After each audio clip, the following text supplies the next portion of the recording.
At 2:17 inches the morning, Atlanta International Airport felt less like a place for travelers and more like a cathedral built for ghosts. The endless windows reflected black sky. The polished floors held the pale glow of emergency lights. Coffee cups sat abandoned on metal chairs.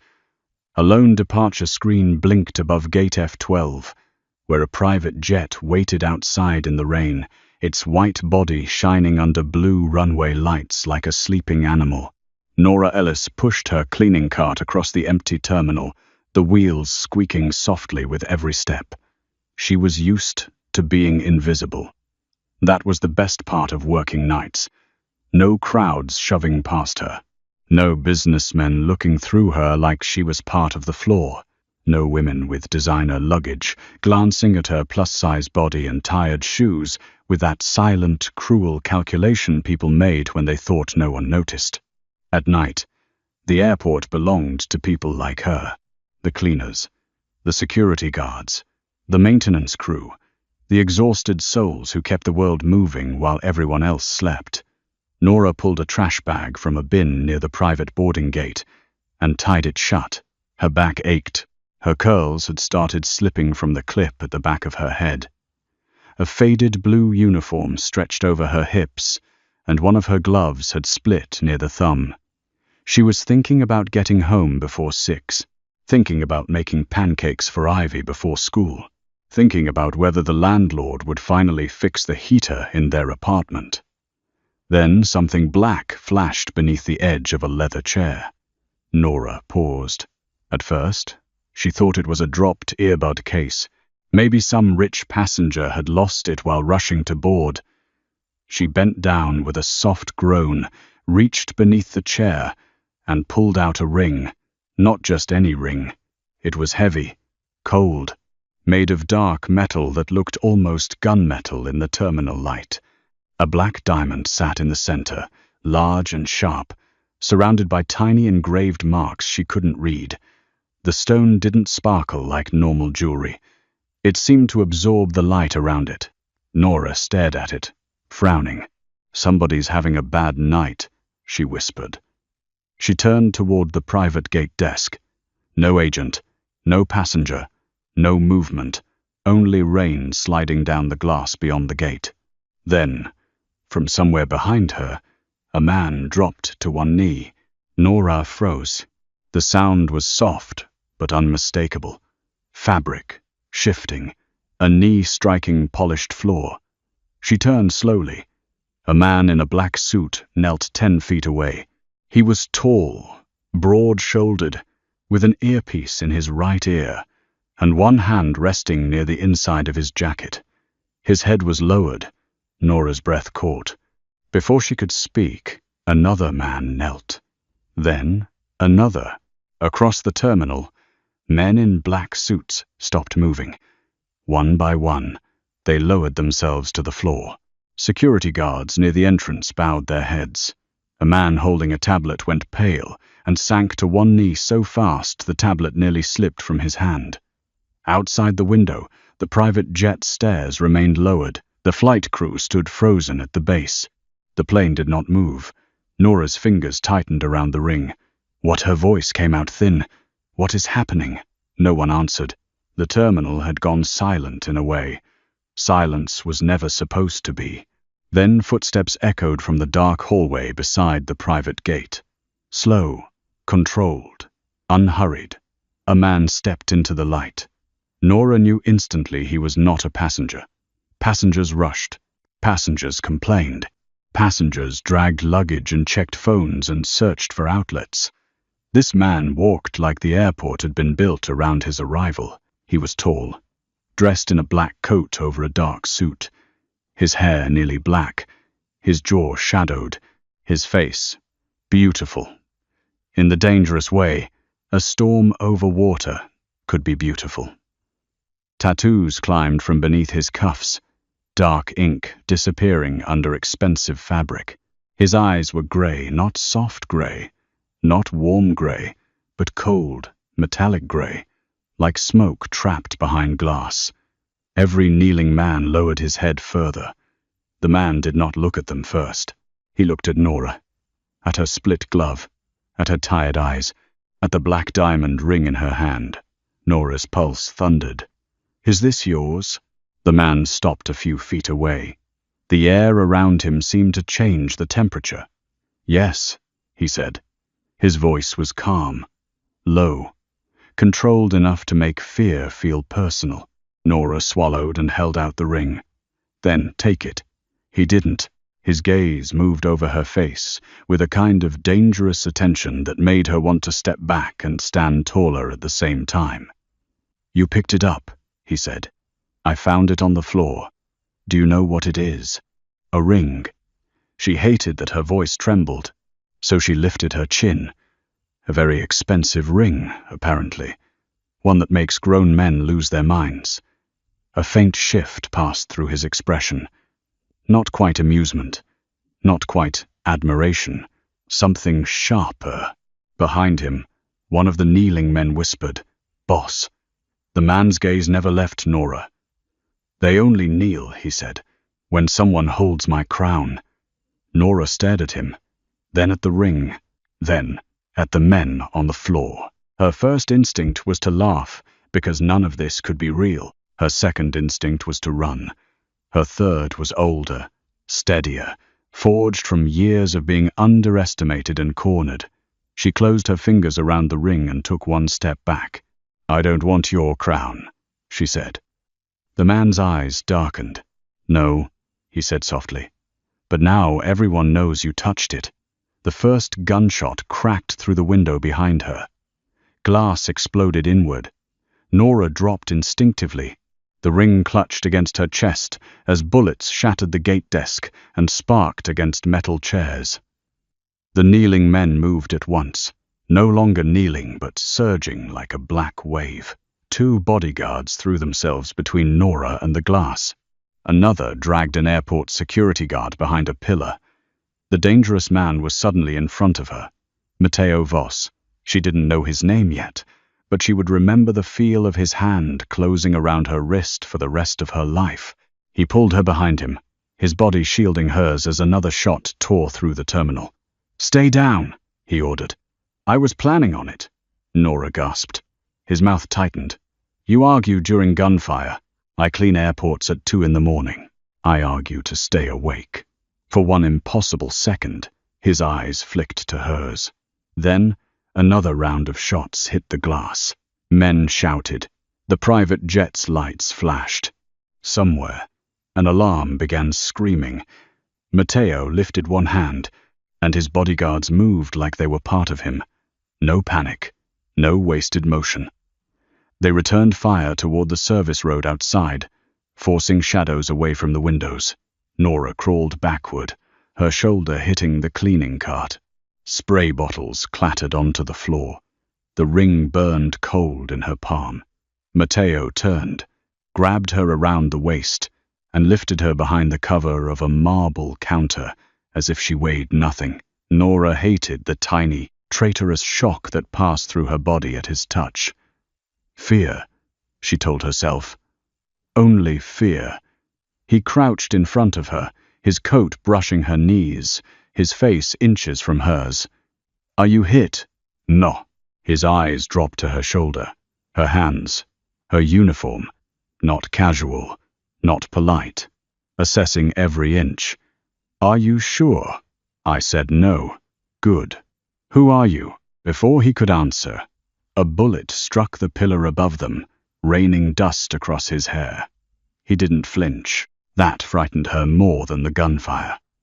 A bodyguard appeared beside them, bleeding from a cut above his eyebrow.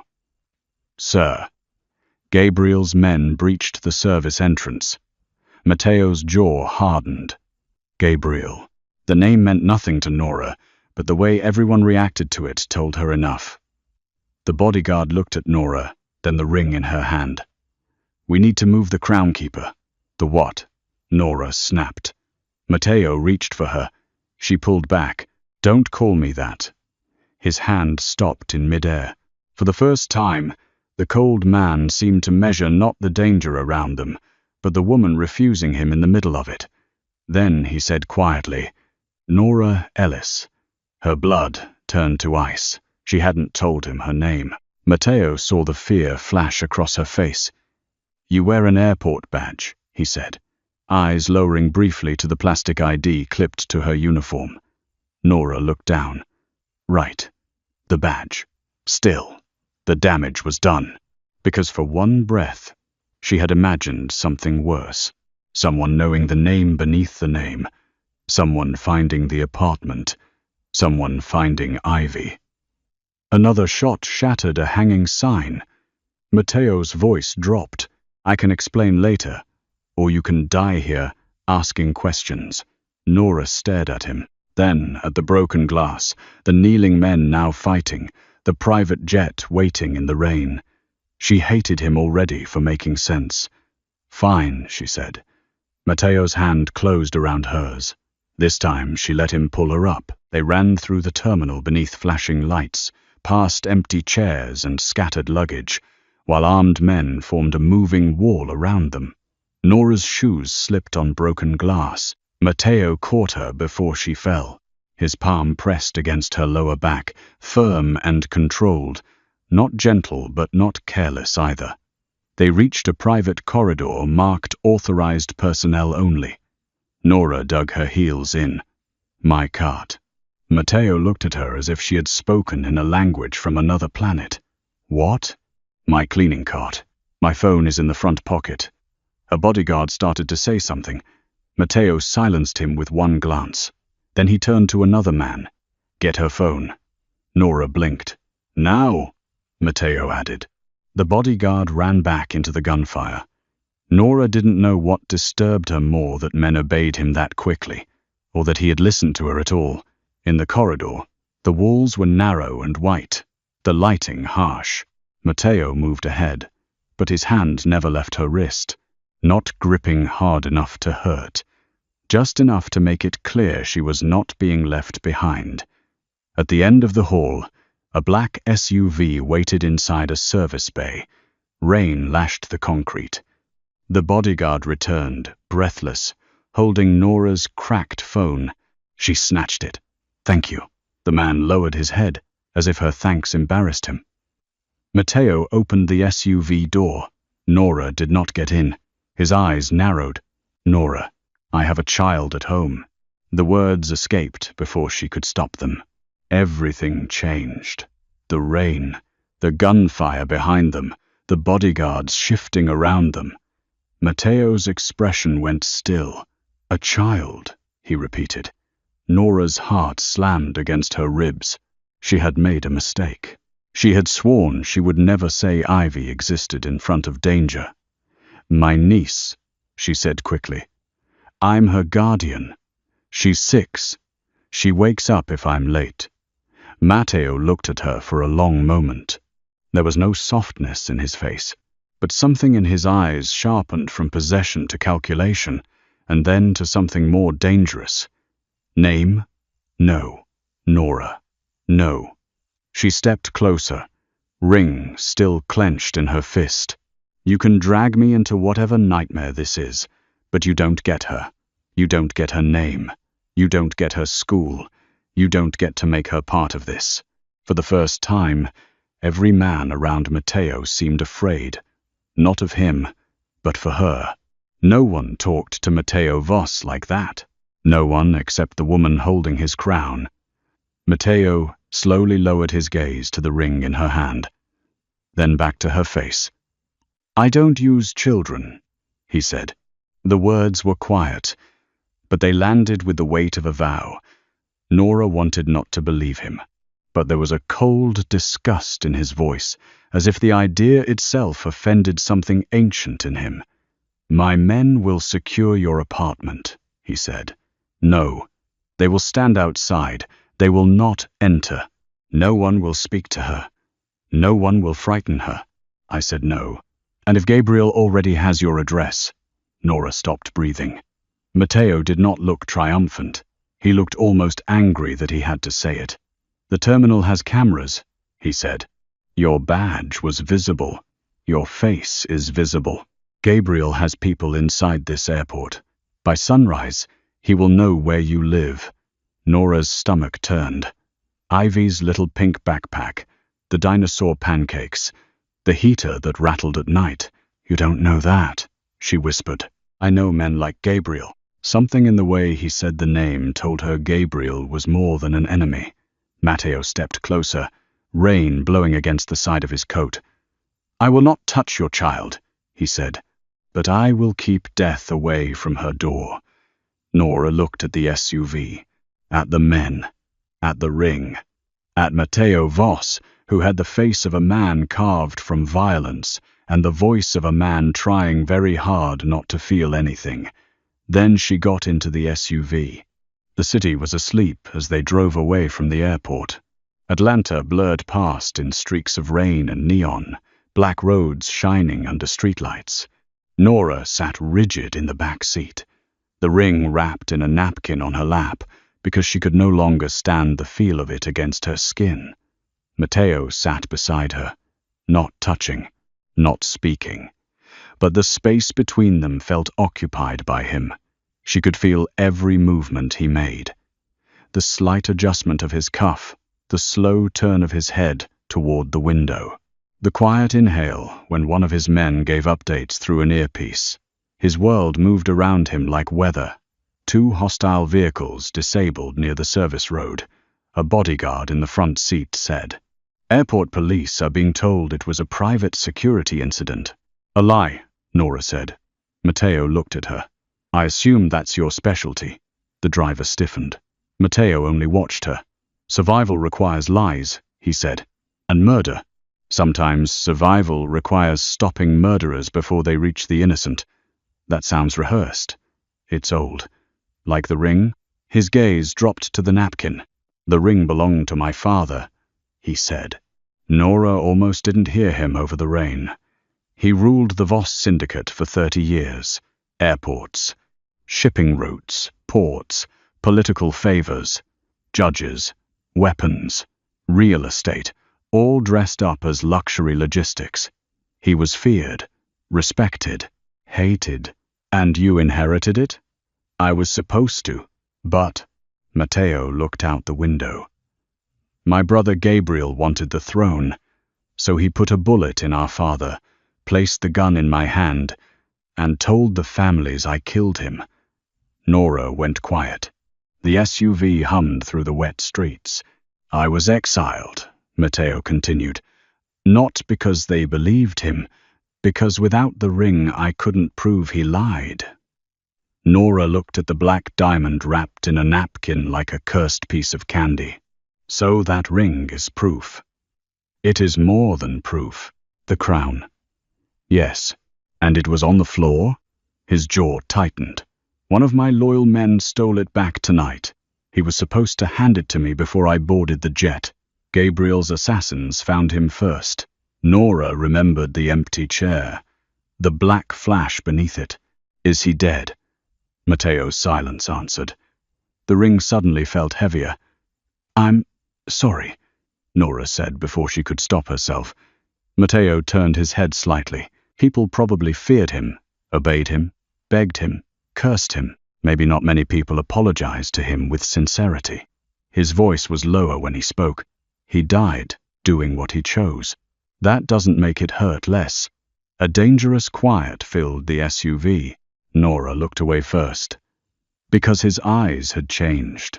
Not softened. Never softened. But something behind them had moved. The safe house was not a house. It was a penthouse above an old luxury hotel downtown, 30 floors above the rain, with glass walls overlooking Atlanta's glittering skyline. Marble floors, black leather furniture, a fireplace burning with blue-orange light, security monitors hidden behind smoked glass, men with guns in the hallways. Nora stood just inside the entrance, still in her airport uniform, feeling like a smudge on a painting worth more than her life. Matteo removed his coat and handed it to a guard without looking. His black shirt fit his broad shoulders too well. Ink curled along his forearms when he rolled one sleeve. Nora caught herself staring and immediately looked away. He noticed. Of course he noticed. A woman in a white blouse approached with a folded stack of clothes. For Miss Ellis. Nora frowned. I didn't ask for clothes. You're recovered in glass dust, Matteo said. I can wash my uniform at home. You aren't going home tonight. She turned on him. Excuse me. His expression remained calm. Not until I know Gabriel can't reach you.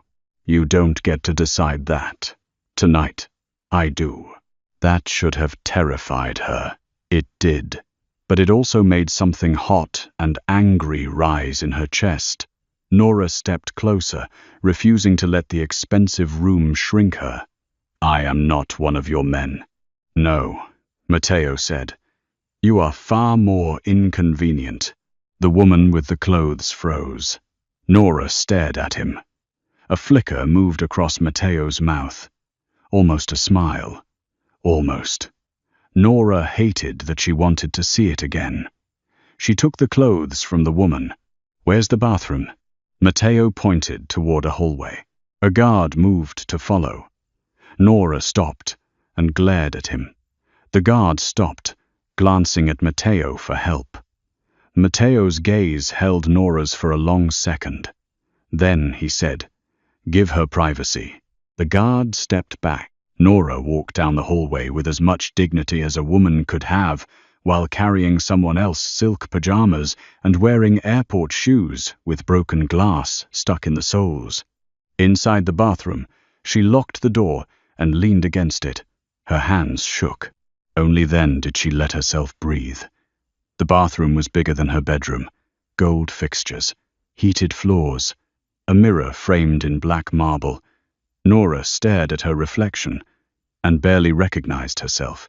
Her cheeks were pale, her eyes too wide, her uniform dusty, her curls loose around her face.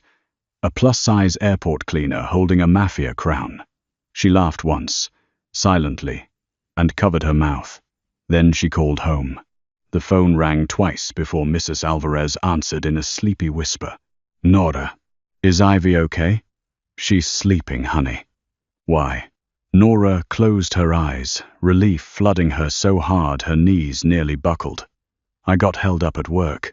There was an incident. What kind of incident? The kind where I need you to keep the chain on the door.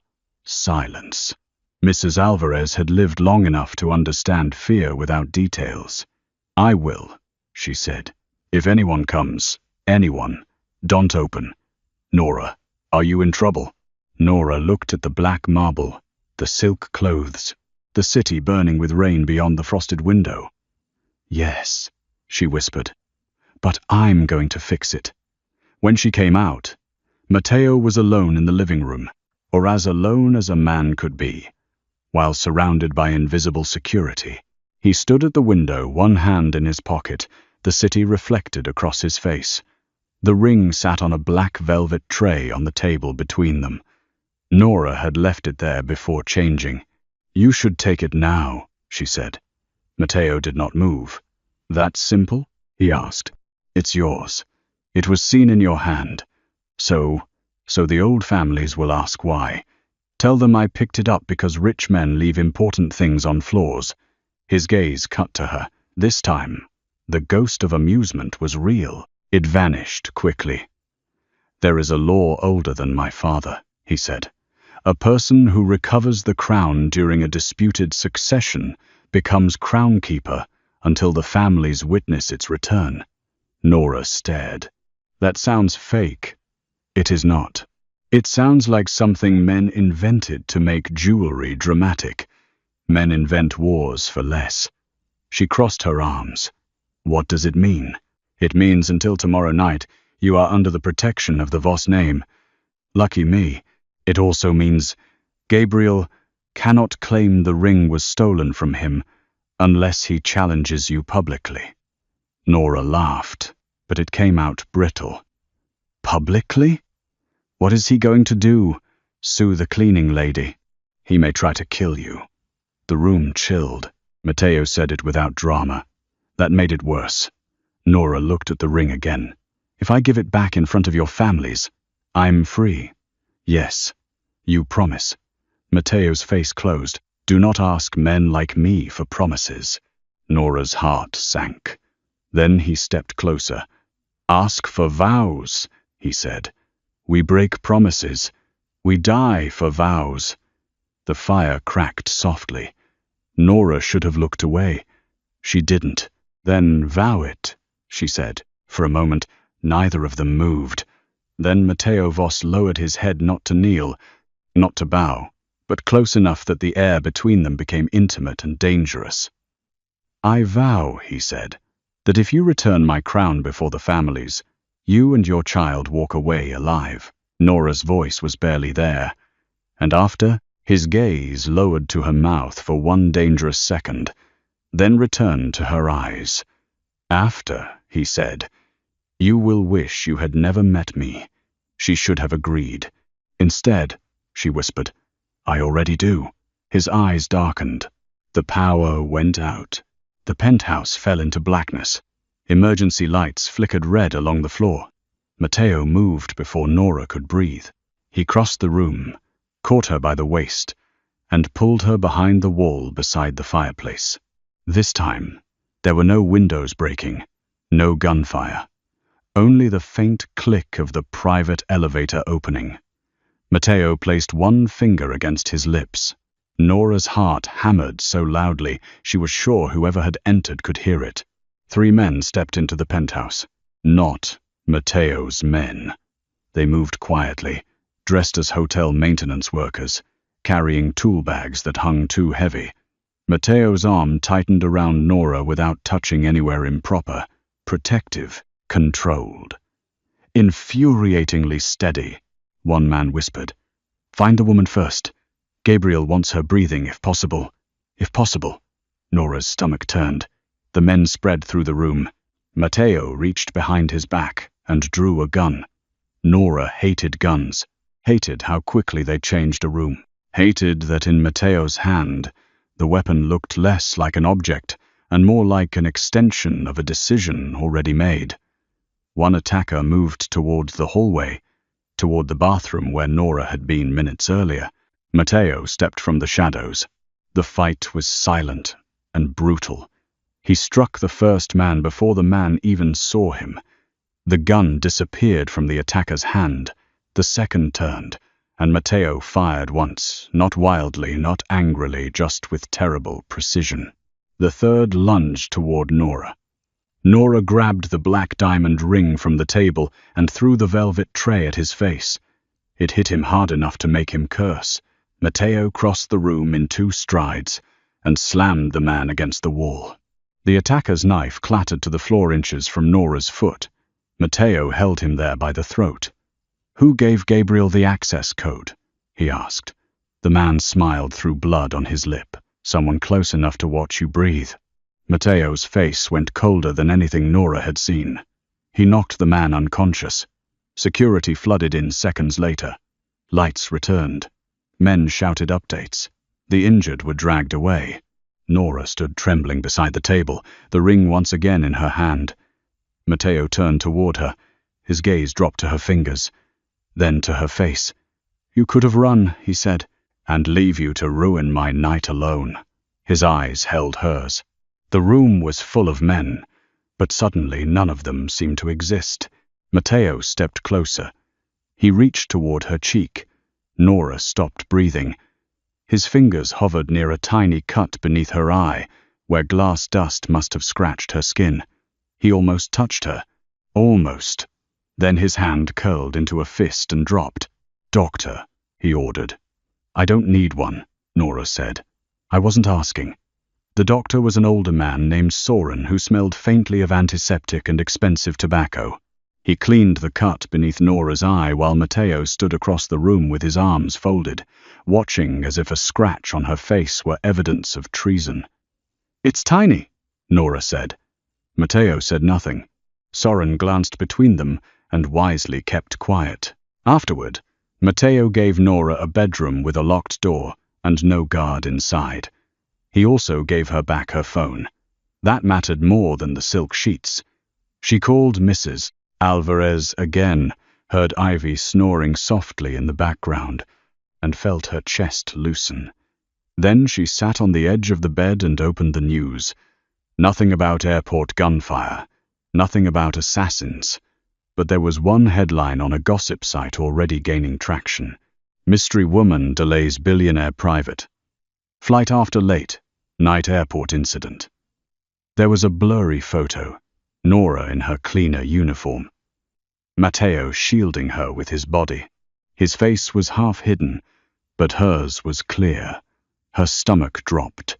By morning, everyone would see her. By morning, Ivy's world could burn. Nora didn't sleep. At dawn, she found Matteo in the kitchen, already dressed, already dangerous. He stood beside an espresso machine, speaking quietly to a woman with sharp eyes and silver hair pulled into a severe bun. The woman turned when Nora entered. "This is Valentina Cruz," Matteo said. "My strategist." Valentina looked Nora over with unsettling precision. "You are less fragile than I expected." "People say that when they expected someone thin," Nora replied. Valentina's eyebrows rose. Matteo's mouth twitched. Nora caught it. A real, almost smile. Dangerous, small, gone. Valentina set a tablet on the counter. "Your photo is spreading. Gabriel's media people are framing you as Matteo's mistress. By noon, they'll call you a thief. By dinner, they'll say you were paid to steal the ring. I didn't steal anything." "Truth is not the first version people believe," Valentina said. Nora crossed her arms. "So fix it." Valentina looked at Matteo. Matteo looked at Nora. "No," Nora said immediately. "You haven't heard the plan," Valentina said. "I saw his face. Whatever it is, no." Matteo leaned against the counter. "We announce that you are under my personal protection. That makes me sound like property. Then we announce something stronger." Nora narrowed her eyes. "How much stronger?" Valentina slid the tablet across the counter. On the screen was a draft statement. "Matteo Voss returns to Atlanta with crownkeeper and intended bride, Nora Ellis." Nora stared at it. Then she looked up slowly. "You want me to pretend to be your fiancé?" Matteo's face gave nothing away. "Until the council tonight. You re-insane. It makes you untouchable. It makes me a target. You already are. I have a child, and if the world believes you belong to me, fewer men will dare approach her." Nora hated the phrase. Belong to me. She hated more that some dark, survival-trained part of her understood the logic. Valentina spoke carefully. "Gabriel can kill a witness. He can smear a cleaner. But if he attacks the announced bride of Matteo Voss before the council, he admits fear." Nora laughed once. "I clean bathrooms for a living. I am nobody's bride." Matteo's eyes moved over her face. "You are not nobody," he said. The words struck too close to places she kept hidden. She looked away. Matteo's voice lowered. "It is theater, nothing more. Then why do you look like you hate the idea?" Silence. Valentina suddenly became very interested in her coffee. Matteo stepped closer. "I hate involving you," he said. Nora searched his face for manipulation. She found control, ice, restraint. But beneath it, something else, guilt. "That was unexpected." "You don't even know me," she said. "I know you stood between my ring and Gabriel's man with a velvet tray. That was panic. That was instinct. I was scared. Courage usually is." Nora's throat tightened. She did not want beautiful words from dangerous men. Beautiful words were how people walked willingly into cages. So she lifted her chin. "If I agree, I set the rules." Matteo's eyes sharpened. "Say them. No touching me for show unless I say yes." His gaze held. "Agreed. My niece stays out of this. No photos, no names, no men near her school. Already handled." She stiffened. "What does that mean?" It means there are men near her school watching for threats, not watching her. Nora stepped closer, anger flaring. You should have asked. Yes, Matteo said. The admission stopped her. He didn't defend it, didn't soften it, just accepted the hit. I am used to making decisions in war, he said, not asking permission from women who don't fear me properly. I fear you. No. His eyes dropped to her clenched hands. You fear what follows me. There is a difference. Nora had no answer. The fake engagement went public at 9:03 a.m. By 9:07, her phone had 17 missed calls from unknown numbers, and one voicemail from her landlord saying reporters were outside the building.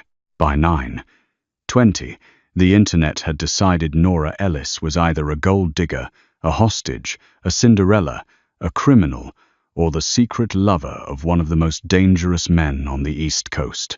By 10:00, Ivy's school went into a private security lockdown under the excuse of a gas leak.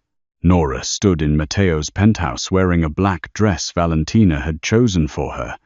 It was elegant but simple, long-sleeved, fitting her curves instead of hiding them. Nora had expected to hate it. She didn't. That annoyed her.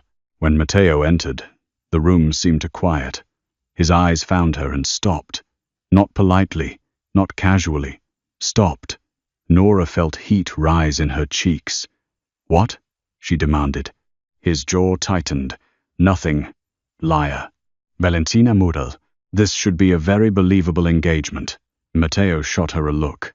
Nora almost smiled. Almost. They left for the council at sunset.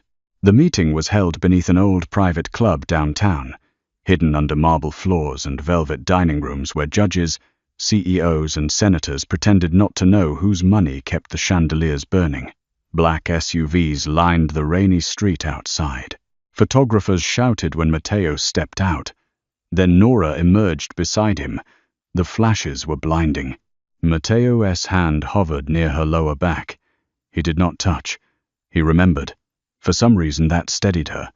A reporter yelled, "Nora, are you really engaged to Matteo Voss?" Another shouted, "Did you steal the ring?" Nora stopped walking. Matteo's head turned slightly. "Nora," he warned quietly. She smiled toward the cameras, though her heart was punching her ribs. "I picked up something powerful men were careless enough to drop," she said. "That's not stealing. That's cleaning." For one stunned second, the crowd went silent. Then the cameras erupted. Matteo stared at her. This time, the smile he almost gave her looked like danger-learning admiration. Inside, the council waited in a circular chamber of dark wood and candlelight. Men and women in tailored suits sat around a long table. Old money, old violence, old sins dressed in silk. At the far end stood Gabriel Voss. He looked nothing like Matteo and exactly like him. Same height, same sharpness around the bones. But where Matteo carried darkness like a burden, Gabriel wore charm like a knife polished for display. His blonde hair was perfect. His smile was warm. His eyes were empty. "So this is the airport girl," Gabriel said. Nora felt Matteo go still beside her. "Careful," Matteo said. Gabriel's smile widened. "I meant no insult. I admire efficiency. My brother leaves for exile, returns with a cleaner, and somehow she becomes his bride overnight." Nora stepped forward before Matteo could answer. "I prefer Crown Keeper," she said. A murmur moved through the council. Gabriel's eyes flicked to the ring on Nora's finger. Matteo had not taken it back. Not yet. The black diamond sat heavy against her skin, resized temporarily with a hidden band. It looked wrong on her hand, and terrifyingly right. Gabriel's gaze sharpened. "You have no idea what you re-wearing. I know men kneel when I hold it." A few council members looked down to hide reactions. Matteo didn't move, but Nora felt his attention like a hand at her spine. Gabriel approached slowly. Matteo stepped in front of Nora. There it was, the visual every camera would have killed for if cameras had been allowed.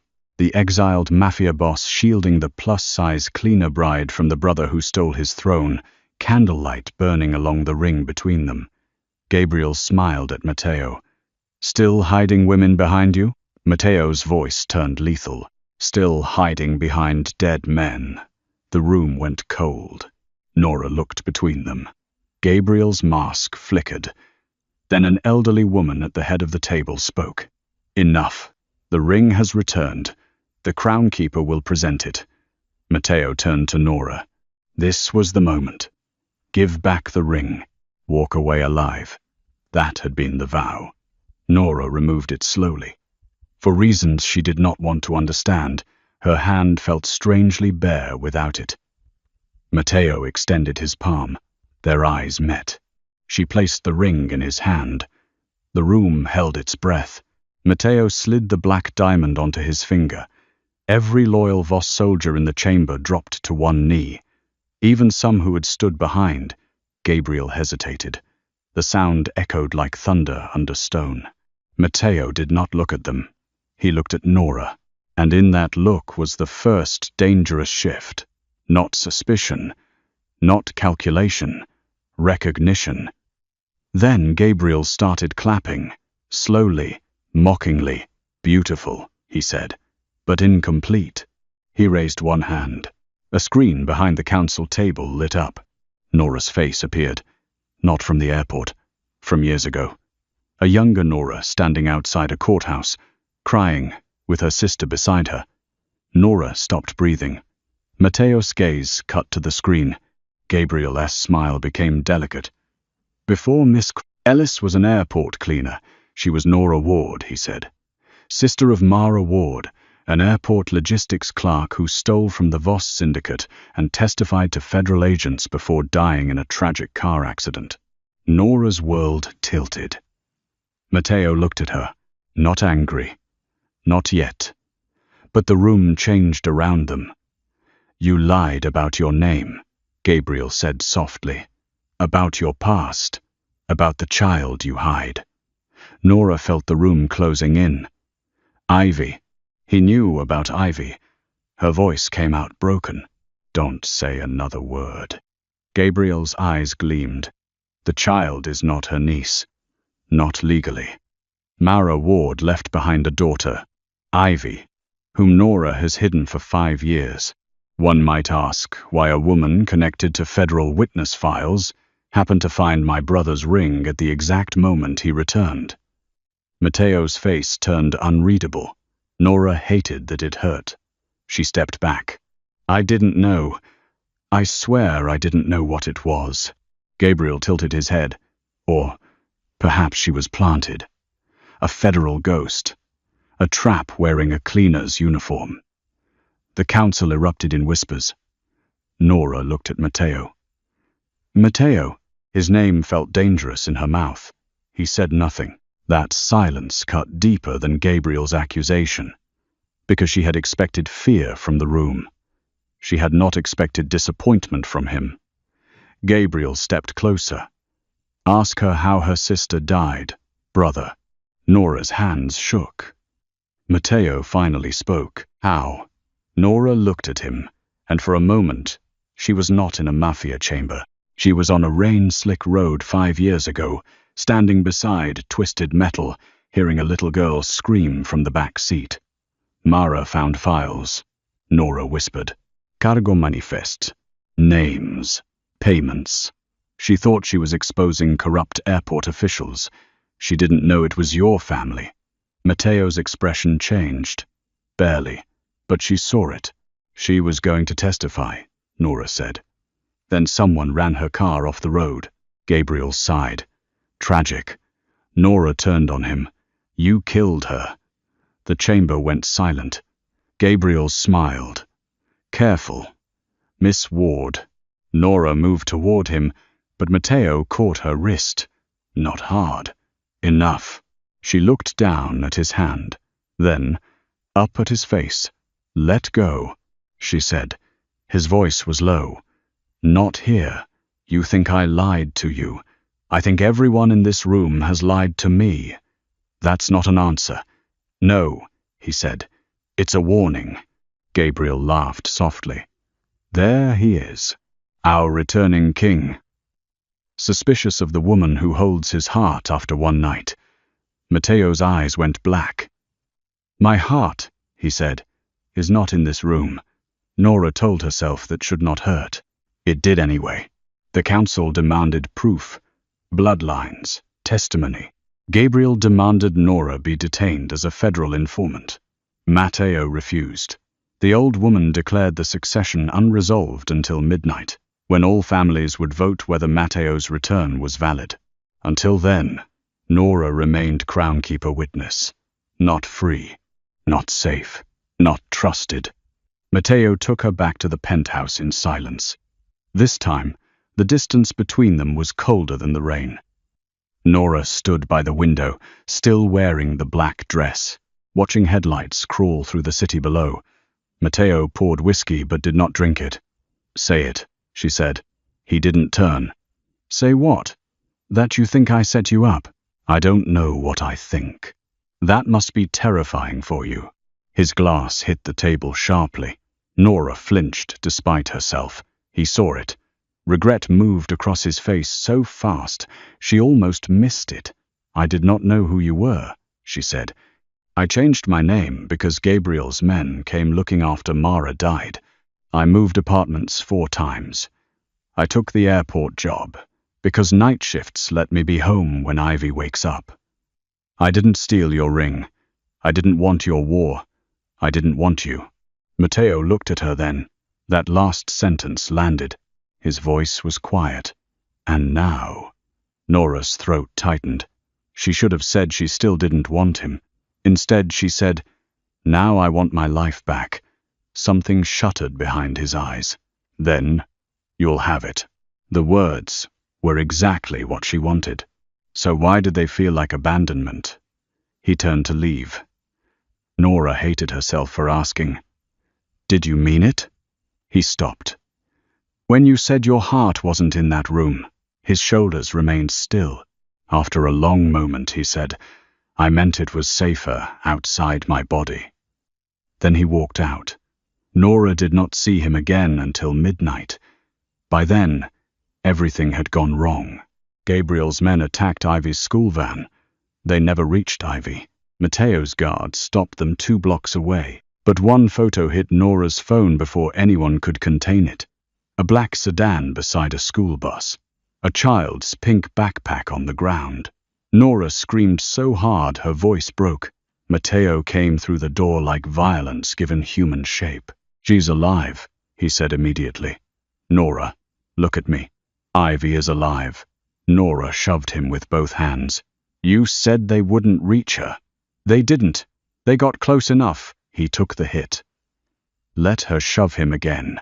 Let her beat her fists against his chest once before catching her wrists. Nora. She struggled. Let me go.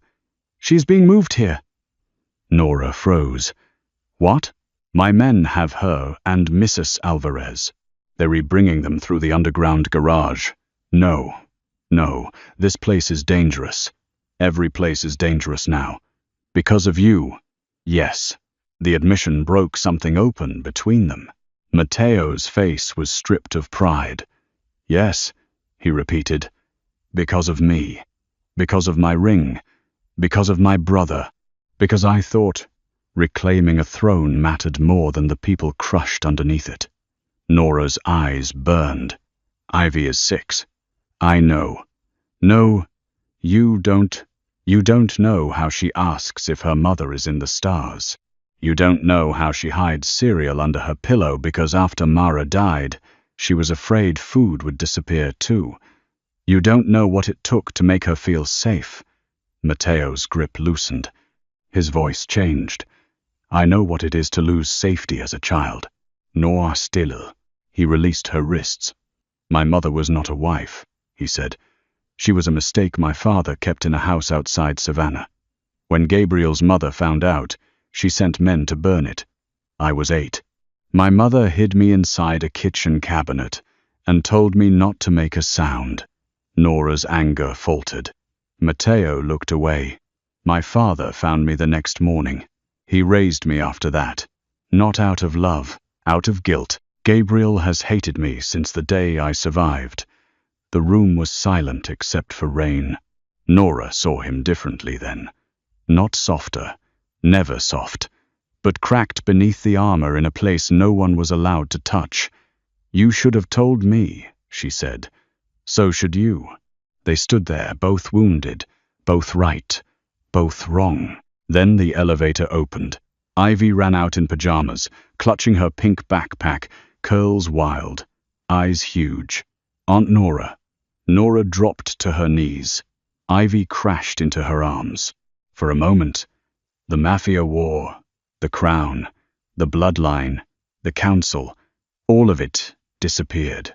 There was only a child shaking against her chest, and Nora kissing her hair, whispering, "You re-okay, you re-okay. I've got you." Matteo stood across the room and watched. Something changed in him then. Not fascination, not possession. Fear. True fear. Because now Nora was not a mysterious woman with his ring. She was a home someone could destroy. And Matteo Voss, who had survived exile, betrayal, bullets, and the hatred of his own blood, suddenly looked at Nora Ellis. Like losing her would be the one wound he would not survive. The climax came at the old airport chapel. Not the council chamber, not the penthouse, not a glamorous ballroom. A forgotten interfaith chapel tucked near a closed concourse at Atlanta International Airport, where travelers once lit candles before flights and whispered prayers beneath stained glass clouds. Gabriel chose it deliberately. He sent the message at 1:03 a.m. "Bring the ring, bring the woman, or the child's name goes public." Matteo wanted to go alone. Nora refused. They argued in the penthouse hallway while Ivy slept behind 3 locked doors with Mrs. Alvarez and Valentina. "You are not coming," Matteo said. "It's my child," he threatened. "It's my brother. It's my sister he murdered." Matteo stepped close, his control cracking at the edges. "He wants you there because he knows I will make mistakes if you are near him." Nora's breath caught. There it was, the confession without the words. "And if you go alone," she said, "you'll make a worse one." His eyes burned into hers. "You think you can save me?" "No," she whispered. "I think I can remind you what you're saving." That stopped him. For one suspended second, he looked at her like he might finally touch her face. This time, Nora wanted him to. His hand rose. The elevator chimed. The moment shattered. They went to the airport with 20 SUVs moving through rain like a funeral procession for a king who refused to die. Nora wore her blue cleaner's jacket over the black dress. It was her choice. If Gabriel wanted the airport girl, he would get her. The chapel was lit by candles and emergency exit signs. Stained glass painted the walls in muted blues and reds. Rain battered the roof. Outside the chapel doors, Matteo's men clashed with Gabriel's soldiers through the empty concourse, the sounds muffled but violent. Gabriel stood at the altar. In his hand was a small silver recorder. "My confession insurance," he said. Nora's eyes locked onto it. Gabriel smiled. "Your sister was brave. Stupid, but brave. She recorded everything before she died. Names, payments, my voice ordering the hit. I found the backup yesterday." Nora's blood roared. "You killed her." "Yes." The word was simple, cruel, final. Matteo moved, but Gabriel lifted a gun. "Careful, brother." Nora stepped forward. "You wanted me. I'm here." Gabriel's gaze dragged over her uniform jacket. Still pretending dignity comes with polyester. Matteo's voice dropped to something inhuman. "Look at her like that again, and I'll remove your eyes before I kill you." Gabriel laughed. "There, that's the obsession." The great Matteo Voss brought to his knees by a woman who mops floors. Nora felt Matteo beside her, coiled and lethal. So she did the only thing Gabriel did not expect. She walked away from Matteo. Into the aisle. Alone. Nora, Matteo warned. She ignored him. Her heart was beating so hard she could feel it in her throat, but she kept walking until she stood a few feet from Gabriel. "You think cleaning makes me small?" she asked. "I have cleaned blood from bathroom tiles, because men like you think the world exists to absorb your violence. I have cleaned vomit from carpets while executives stepped over me. I have cleaned fingerprints from glass doors people never thanked me for opening. I see everything men like you leave behind." Gabriel's smile thinned. Nora held out her hand. "Give me my sister's voice." Gabriel tilted his head. "And what will you give me?" Nora slowly removed the black diamond ring from the chain around her neck. Matteo went still behind her. "Nora," he said, quieter now. She did not look back. Gabriel's eyes lit up. "Now there's the sensible girl." Nora held the ring out. Gabriel reached. Then Matteo said, "Do not. Not an order.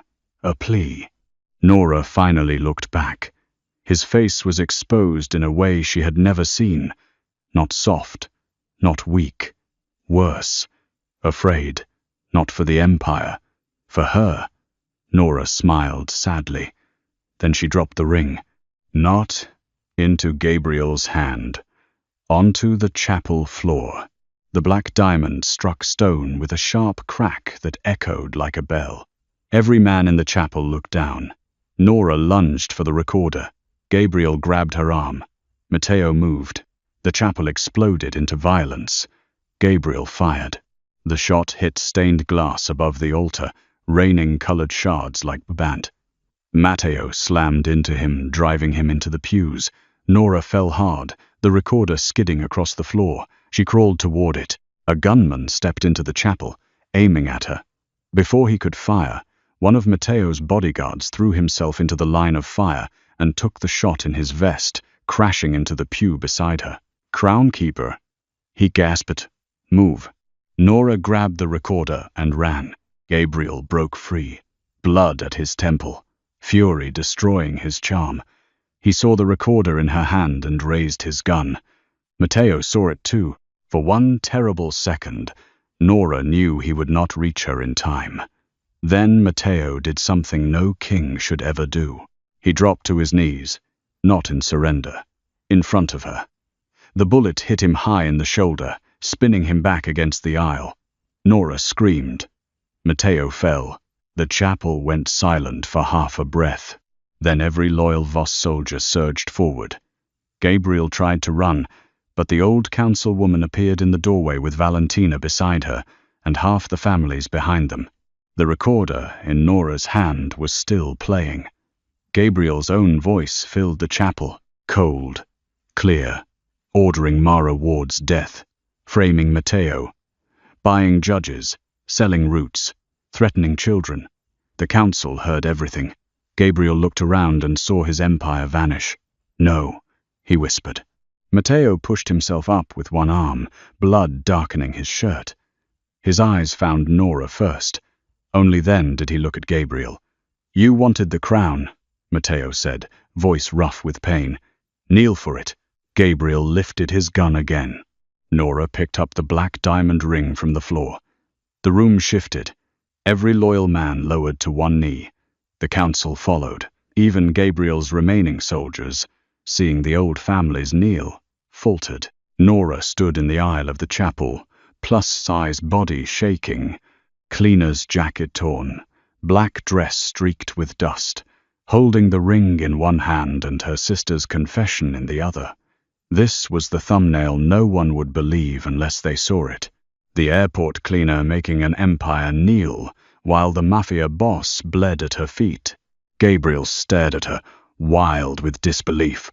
"You?" he spat. Nora looked at him through tears. "Yes," she said. "Me?" Matteo rose behind her despite the wound, one hand pressed to his shoulder.